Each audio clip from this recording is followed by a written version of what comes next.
Шашка шахмаклары тезелеп киткән йортлар. Ул йортларда яшиләр кортлар. Кортлар? Нинди кортлар?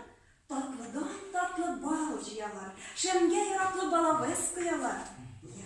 Ерак җирләргә очып китәләр. Укларын карасалар елаталар. Аларның йортларын нәк чәчәге кебек кызылга, үлән төсле яшелгә, кымсыман сарга, күк төсле зәңгәргә, төрле матур төсләргә буяганнар. Әнә зәп-зәңгәр офык читеннән көлә алтын кояш та күтәрелә. Аның шаян нурлары, җиз уклары умарта өйләрнең стеналарына тияләр дә. Торыгыз, эшкә тотыныгыз диләр. Башта берәмләп кенә бал кортлары ояларыннан чыгалар.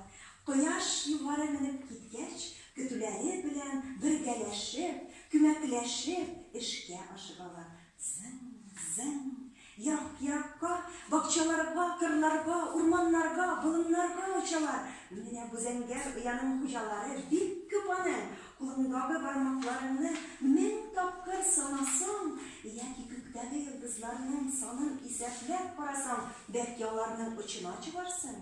Барысыннан да алдан торып, бай көченә йөгереп, менә шушы зәңгәр йортның ишегеннән сөйгән өе эченнән нечкәби тышкы якка чыкты. Алмагач, биегә күтәрелгәч тә зәңгәр өйнең файдалыгын билгеләде. Өйне алмаштырмасыннар, нечкәбине саташтырмасынар. Шуңа күрә ул өйнең төсен җентекләп карады. Өйнең төсе күк төсле зәңгәр. Сау бул өйкәем, матур өйкәем диде нечкәби. Өйе өстендә бер-ике мәртәбә әйләнде дә. Ук шикелле туп-туры очты да китте. Бик озак очты нечкәби. Өлгергән арыш үзенең башакларын селкеп, аны сәламләп калды. Чәчәкләргә күренгән кыр алкышлап каршы алды. Нечкәби кечкенә очкыч моделе төсле әйләнә, чәчәккә килеп төште.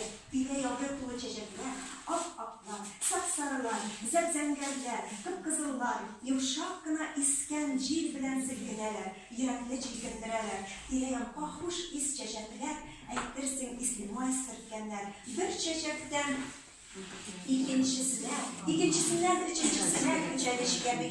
Бер чәчәктән икенчесенә куна, чәчәк кызынына буялып бетә.